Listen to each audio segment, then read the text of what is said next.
Pricing rules. Pricing rules can be created by selecting the top right-hand corner and selecting New. Doing so will begin a new instance of a pricing rule for your system.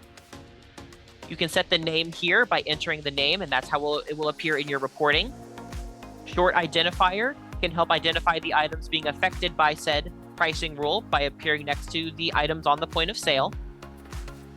Apply post-tax and room specific are advanced options you can set if either of those are desirable.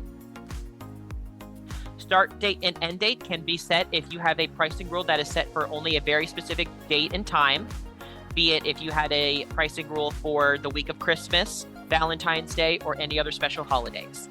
If you have a pricing rule that takes effect every single week, you do not need to set a start and end date. You can leave those blank. Schedule will set the schedule for your pricing rule.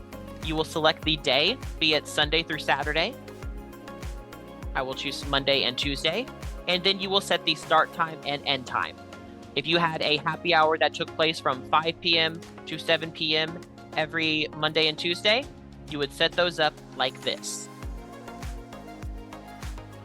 For bars, if you have a happy hour that does go over midnight, what you would need to do is set it up as going over midnight from one day to the next. So on Monday, I could do 5 p.m. to 11:59 p.m. And then Tuesday, I would set it as 12 a.m. going to 2 a.m. That is how you set up an overnight pricing. Going down to pricing, this is how you set up the rule that is taking effect for the pricing rule.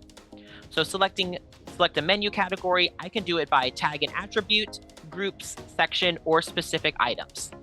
Choosing one of these options will have the selected option take effect in the pricing rule.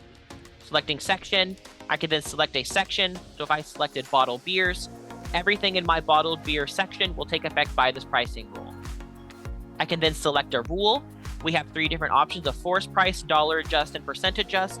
Force price forces every bottled beer to be a price. Dollar adjust will adjust the total due for the bottled beer, and percent adjust will do a percent off on each bottled beer. If I set force price and I set $5, that would indicate that every bottled beer will be set at $5. For dollar and percent adjust, one thing that you do need to make sure is if it is a negative 50% off for all bottled beer, you do need to set negative, as you can set positive pricing rules as well.